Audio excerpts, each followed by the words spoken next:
Back. It's your boy Tommy D, the nonprofit sector connector. You know the show. It's called #Ending the Stigma Together. This is my journey. I tell you one thing, I have a lot of questions. I don't have a lot of answers about this subject matter, but I do have a lot of questions. And I have great friends that have a lot of information and can see this world through their own lens and share with me their own ideas about mental health, serious and persistent mental illness, and really back to what I say, like general mental health, really just talking about trauma, talking about opportunities for us to find love and compassion for each other. Sometimes we talk about education, sometimes we talk about opportunities, making connections, but we constantly are looking to work together to end this stigma around mental health conversations. So without further ado, my friend Colleen Merlo is here, the Association for Mental Health, Mental Wellness, right? Correct. Mental Health and Wellness. Wow, put it all together, Tommy D. Let's make it a thing. What's going on? How are you? I'm doing well. How are you doing? Listen, I'm Tommy D, so it's a pretty good gig, you know, so I don't have any problems with that. I'm just telling you, I'm fired up that you're here. I'm excited you're here. It is, as we sit here, Mental Health Awareness Month. We just worked out the situation, like this episode is going out there into the airways, so I want to know whatever opportunities, whatever events you at the organization have on, we'll promote that, we'll put it all out there, we'll make sure everybody knows about it. But I tell you the truth, you and I know each other, we hug, we're friends, we're cool, but I don't know that much about you. I don't know, and you may not know that much about me, but it's not about me today, it's about you. So Sure. I want to know kind of your journey, the work you've done. We haven't even had you on Philanthropy in Focus yet, which we have to fix, because that's like, we got to get that going, right? Talk about deep conversation about the organization. But how did you get to the nonprofit sector? How did you get to the MH space? Just let's go there, and then I'm going to ask you the big question at the end of the show, but I already told you what it was, but I'll ask you at the end of the show and we'll get to that. Sure. So tell me about your journey, please. Sure. Well, first of all, thank you for having me here. You're welcome. It's wonderful to be here, especially in May, which is Mental Health Month. So my journey started as I think many people, when they get involved with mental health, does, right? Yeah. There's a personal connection. And that's not surprising because mental health is so persistent. Right. There's not a person I talk to who doesn't have some story to tell me about their own personal journey, that of a loved one or a friend. Same. My kids would say, same. Yep, right? same. Exactly. Yeah. My kids would say the same. Same.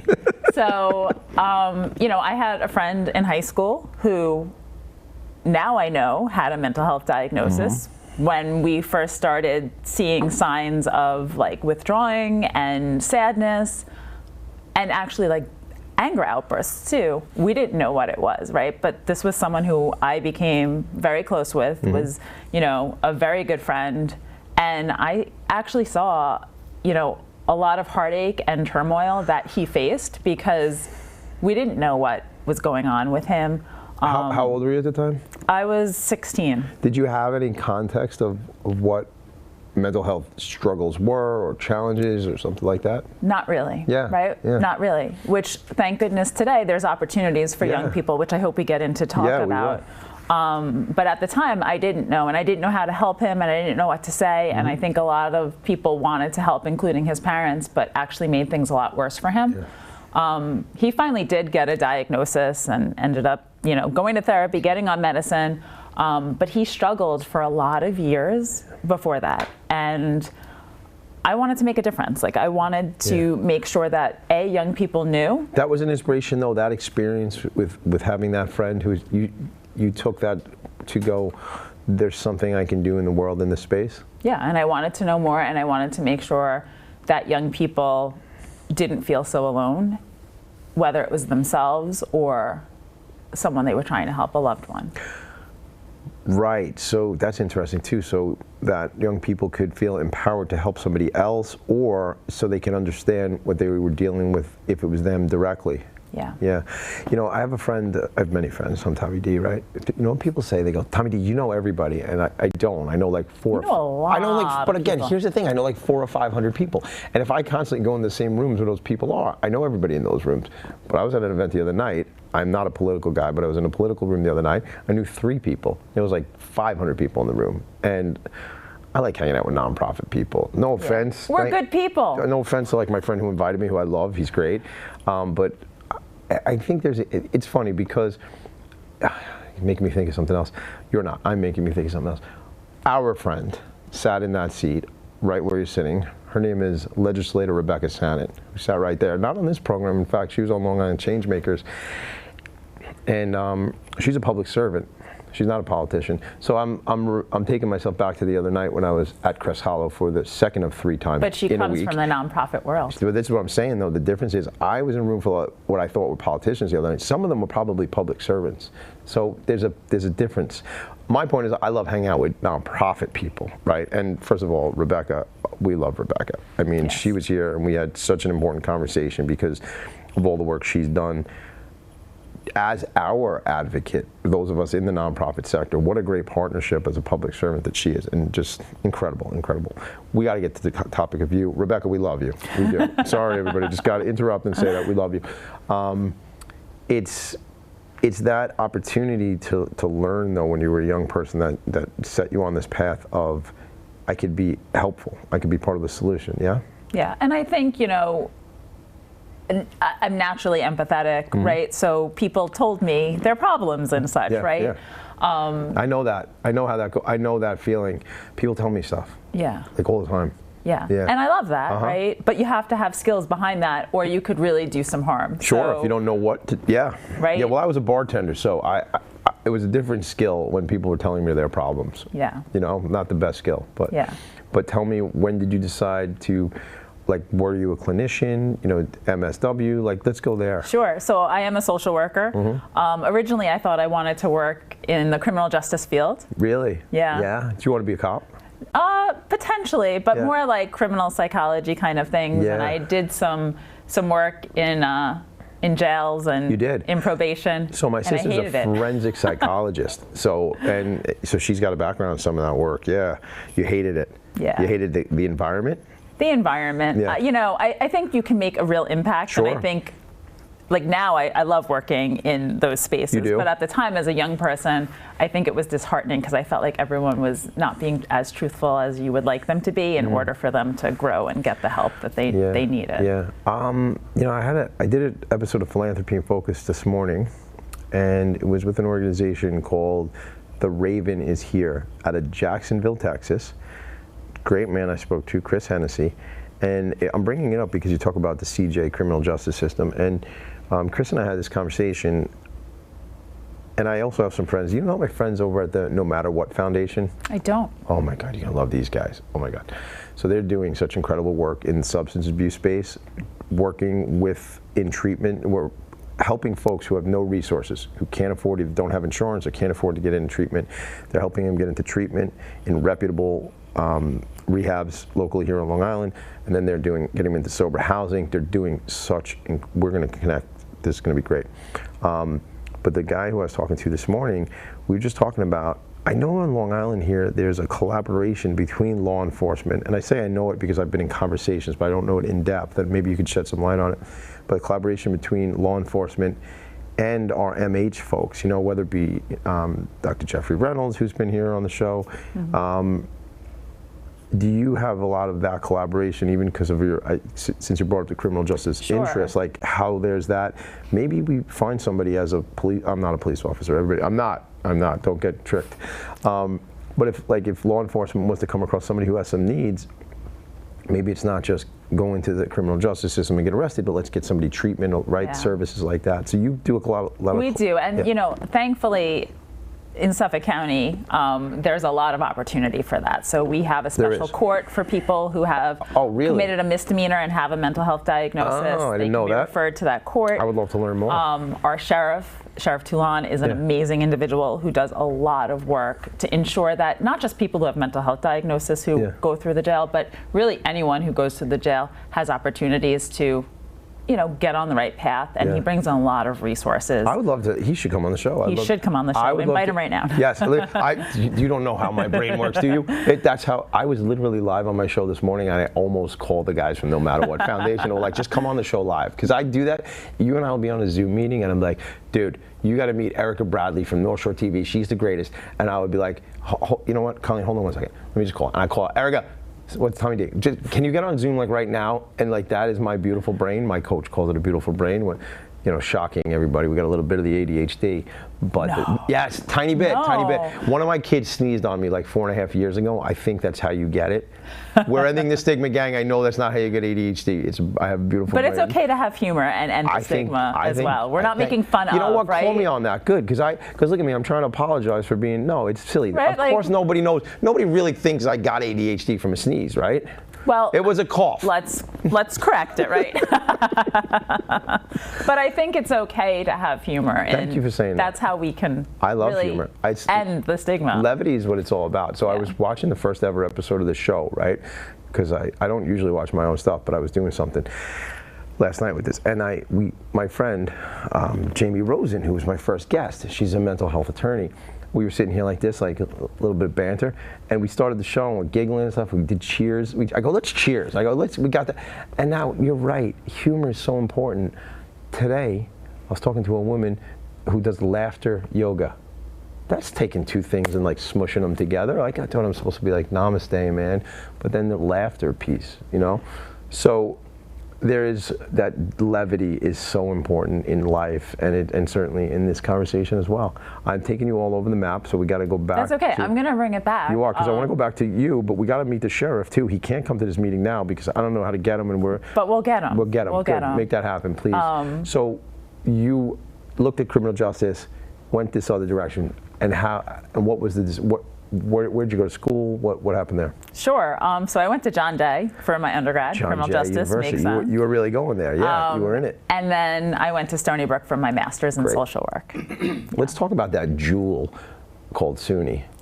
Isn't it so special? It is a great school. I'm Stony Brook too, specifically, but just the whole system. There's so much there that people leave the state or go to the privates. No offense to the private schools, but SUNY's a great deal, man. It is a great deal. Yeah, it's awesome. Yeah. So what did you study? I was able to pay my loans off pretty well. Let me tell you something. I went to Nassau, then I went to Baruch, and I finished at Old Westbury. I didn't have loans.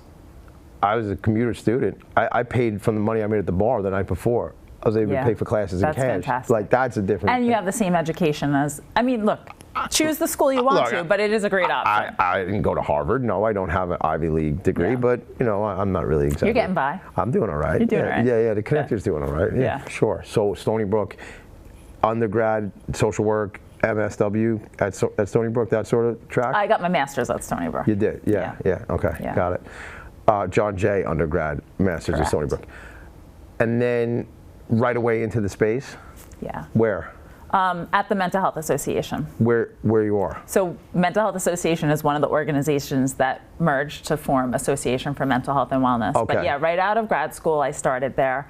I had been working in the mental health space even before that, actually doing internships and stuff. Actually working, because you got to pay your bills even as a student. Yeah. I worked at an organization that was actually bridging the police with people who had mental health. I had no idea you did that. Yeah, so the police were going out on calls, and what we noticed was there's a lot of repeat calls to places.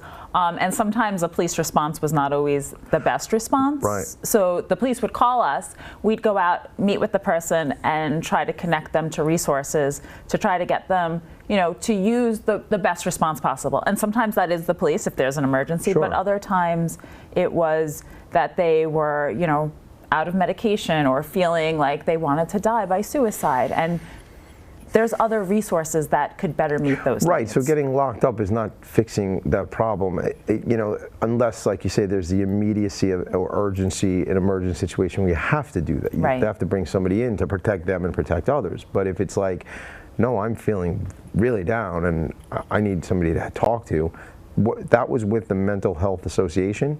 No, that was with an organization that at the time was called Federation of Organizations. Oh, okay, so, got it. Yeah, now that just rebranded recently. They did. Yeah. You see a lot of that in our sector, right? Yeah. Yeah. So my organization actually merged from 3 organizations. What were those 3? We were Clubhouse of Suffolk Mental Health Association, which is where I was, Yeah. and we were also Suffolk County United Vets. Okay. How long ago did that all come together? 2014. Got it. Okay. Yeah. So, but I feel like when you and you were somewhere else though. When I was at LI against domestic violence. Yeah. That's when we first met. Yep. That's when we first met. And that organization, to talk about something we talked about before we put the cameras on, is, if I understand it correctly, one of the only DV shelters that has animal shelter, right? So, and correct me if I'm wrong, but I think I'm right. Folks sometimes will have a challenging time leaving a situation, a domestic violence situation, because they're worried about leaving their pet.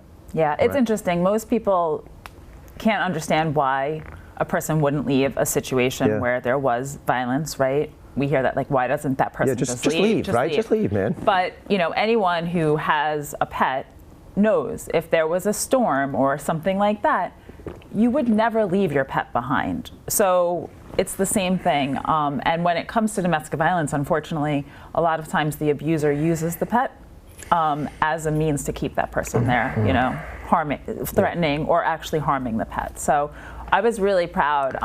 And Wendy Linsolato, who's the executive director there now, was instrumental in bringing that, you know, and really one of the only shelters in our region, the only on Long Island, that allows pets. A game changer, though, like literally probably saving people's lives. Like, not a joke about that. Not a joke. Not a joke, yeah. Not a joke. Jen Capes is my friend who's over there. I haven't talked to her in a little bit, but, you know, I know she's over there. She came on PALS, our other thing that we do, and you came on PALS. So as these organizations are coming together, you're working in the space while you're doing your schooling. You know at some point, like, this is it. This is where I'm going to stay. This is what I'm going to do. Yeah, I couldn't imagine doing anything else, really. Yeah. You think about that, like, you ever think and consider, like, literally lives are changed because of the work your team does, like, every single day, like, protection and I'll go as far as to say saving lives, literally, you know? I know we save lives. The team saves lives. And, you know, the work that we do is really hard. It's challenging, and certainly, you know, these are challenging times. One of the things I do for my team, or ask them to do for themselves, really, is to tap into their why. So, you know, we started kind of with the story of why. And from that one story, I have a million other whys from lives I've gotten the privilege of walking beside. You still keep in touch with that young man that you knew? I do not. Yeah, okay. Yeah. But it's still the impact story of what drove you to the work you do. Yeah. So you ask them, it's interesting you say that, because when I talk about a lot of stuff as the nonprofit sector connector guy, right? Like, I talk about, like, our why. Why are we involved with an organization? Why, if we're a board member, why do we sit on the board of this organization? What is our connection? Not just, hey, you know, my cousin asked me to join this board or something like that. I think that's critically important. That's those stories about why we're connected to an organization. What's the feedback you get from your team when you ask them about that, about their whys? Yeah, I mean, I think people, again, have very personal reasons, and then other people, like, answered a job ad because they needed a job, I need a gig. right? That happens. And then they fell in love with that feeling you get when you see that spark in someone's eye, right? When someone comes in and maybe they were recently hospitalized and they started our programs, and you see the shift, because when they come in at first, sometimes they're very shy or anxious or very depressed and not really engaged. And within, you know, a month or two, you see them being social with other members of the program and laughing and having lunch. And, you know, it really is life-changing. Yeah. Yeah, I think, so this comes to mind for me all of a sudden. One of my clients and friends, they run an organization called Venture House. I'm not sure if you're familiar with Venture House. You know, the clubhouse model, for people who don't know, in this clubhouse model, they specifically don't have enough staff, because the community members, the participants, the members of the club are part of the staff and are, you know, help with the cooking in the clubhouse and the cleaning and the maintenance and all stuff like that. And it's a real community. And something of you saying, when people are socializing and working together, and you see somebody's life brightens up just because of that, I believe a lot of that is because of community. I know they say, you know, I make a point of telling people on the show, you know, I'm sober 14 years now, and I think that's important because I keep telling all these stories about ending the stigma and sobriety and the ADHD, and I tell it because I think it makes things real and normalizes it for people. There's always this part of my brain that goes, why do you have to keep making it about you, Tommy D? And that's our own battle that I'm fighting. But I really believe that the more we talk about this stuff, it's normalized. But you were going to talk about community, right? And that's what it is. Yeah, tell me. That is, you talk about stigma. And when we talk about stigma, one of the outcomes is isolation. Isolation. And right, what's the cure for that? Well, that's what I mean, people being together, community. And that's what I was going to say with even sobriety for people too. Like, it sucks being alone. I like being alone sometimes. I do. I mean, especially like Friday nights after being Tommy D for, you know, 5 days in a row. But we want connection. They always say, like, how do you overcome addiction? Connection, relationships, right? Yeah. That's who humans are, right? Like love and compassion and be together. Like that's it. And it's so important. And with these devices and with the history we had in the last 4 years with COVID and things like that, there was isolation and disconnection. And I still believe, what do you think about like this? Like this thing where you only see like the top of somebody's like hat.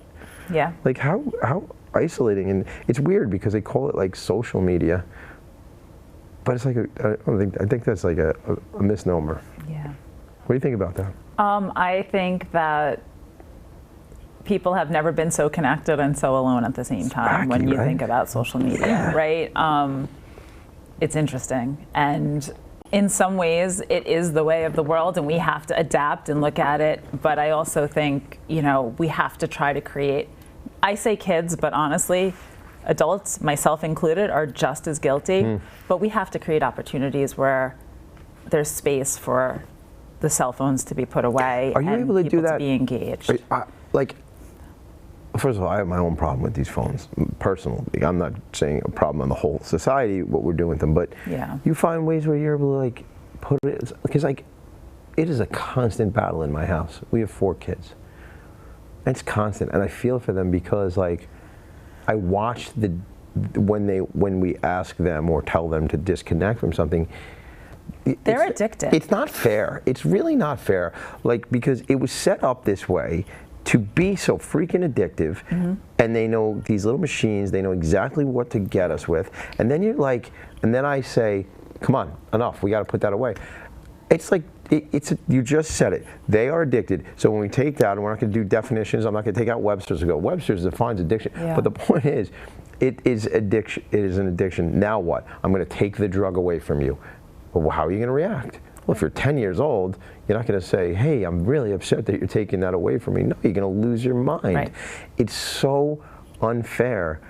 And the flip side of it is, and if you remember, your children, I think, are similar in age to mine.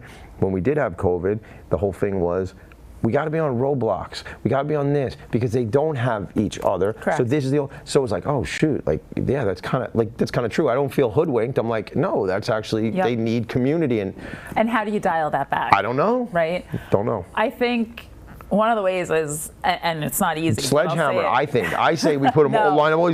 Just hit them over with a sledgehammer. That's not the answer, No? right? Okay. Because Sorry, I was trying. It's a drug. No, but like it's an addiction. So I think sometimes what happens is we think like we have to do this big whole thing, no cell phones, but what can you do in reality? Can you at least agree? We wean off other things? No dinner, like no dinner. But you know what I mean. No dinner. If you know what? That's okay. If you're on like one of those like fasting, like intermittent fast, I guess no dinner works. No dinner. No. What I was trying to say was I bought. You want to know what I bought one time? This is fun. I bought like a cage to put all the phones in. Did you? Yeah, I did. How'd that go? It didn't work at all. Okay. Because it was a piece of junk. Because it was like made out of plastic. Like Cheeto, my dog, who's 20 pounds, could have ripped it open if he wanted to get to the cell phone. He's not addicted to cell phones. He's addicted to sleeping. But I'm coming back as a dog in my next life. A well-treated dog, though. Well, let me tell you, this is Cheeto's life. He comes up to the attic where I work. He lays on bed all day, sleeps, and listens to me do Zoom calls. And like I always sometimes like say I was talking to you and I want to talk about him. I was like, my guy. Well, my guy who's over there on the, I don't like say his name because then you interrupt his sleep. Because then dude, I couldn't sleep this much. Like he sleeps sometimes like 17, 18 hours in a row. and then I put him to bed. Yeah. Like that's how his day is. You should come back as a dog. That sounds like a pretty good life. It's a pretty good They life. feed you, you run around, and then you just sleep all day. Yeah. Yeah, that's not I'll take bad. it. Yeah, I I'll like take that. it. I like that. I have no idea where we are on this I'm conversation. not sure either. But phone, cell phone. Look at that. Good on you. Thanks for being here. I could use you all the time. I put him in the cage, not Cheeto. I put the phones in the cage. It was a waste. Dinner. They shouldn't be there. Right. So at least start there, right? Yeah. Like, and you have to agree upon it. You can't just be like one night, hey, no. No, like this is what we do. This is what we're doing. The 6 of us say this is what we're going to commit to. And you have to do it too as the parent. Oh, I want right? to. Yeah. I want to. When I talk about smashing the phone, I'd like to smash my phone. Yeah. That's the one that. And it's hard, the jobs that we have, right? Sometimes you have to have that available. Do you have email on your phone? I do. I do not. I don't have email on my phone. Telling you the truth. Right now in the studio, I have a laptop in the room there. I'll go check it later on. But I need to shut down. That is so healthy. Isn't that awesome? Yeah. Yeah. But I have YouTube and I have Instagram and I have LinkedIn and I have other things, but I don't have my email. So I could shut down and be disconnected. That's very healthy. It is healthy, and then there's a great dopamine shot when you go to your email to check it later on. Now you know all my secrets. So that's a good way to put some guardrails there. Just start with something small. If it's dinner, if is that working for you? Has that worked for you guys? It does. Good. There's still arguments, of course. I know, of course. But, They're children. They try. Yeah. Yeah. I will say this, Tell me. and my son will not be happy that I'm bringing him up on a show. But we actually recently took his cell phone away from him completely. Good for him. Lucky kid. He is a different human being. How long? He hasn't had it for like a month now. I saw this whole. He's not getting it back ever. Good for him. How old is he? He's 12. Good for him. He has no idea what a blessing that is. I know you're saying I'm wrong, young man, but he will never see the show. No. Yeah. The thing is, I saw this trend where these young people did a experiment, and they all got flip phones. They got dumb phones instead of smartphones, and they're like so happy. Yeah. Because I'm dealing with, so I got 2 daughters and 2 sons, and I'm dealing with this stuff, and you and I are here because we're in these circles of people who talk about this all the time, but like the bullying, they can't get away. Even when they leave the school, it's the bullying online and stuff. And girls, oh my God, they're so not nice to each other, generally. I take that back. That's not fair. I don't mean it that way. In middle school, girls can suck and be mean to each other, and that's mean. And that's mean. Being mean is mean, Tommy. But that's very challenging. And these kids who did this experiment, who just with the dumb phones, they're like so happy. Didn't have to deal with anything. So what a blessing. Can you come to my house and take all the phones in my house from all my 15, 14, 12, and 10? You take them all out. I'll give you my 2 phones, and that's it. I'll keep my laptop. There we go. We'll detox for a little while. I need to detox. Yeah. You're not going to believe what I'm going to say next. We're running out of time on the show. So we need to do this. Shout out your organization, anything you want to share, and then I have a big question for you. Sure. So I'm with the Association for Mental Health and Wellness. May is Mental Health Month. It is. So if people are looking for something to do, I'd love it if they checked out our website, checked out our social media, mhaw.org. We have actually every single day throughout the month a daily tip of something you can do. I love that. Like getting away from your cell phone, getting out, taking a walk, things you can do for your own mental health. And those tips are on social? Yep, they're on our social media, Instagram and Facebook. Get rid of your phone and then check them out on social media. I don't know how you do that one. I know. Let me go and then we also have a bunch of events going on. So mhamonth.org, people can find events like free yoga, things like that. Yeah. Things that we're doing that are promoting mental health, taking walks.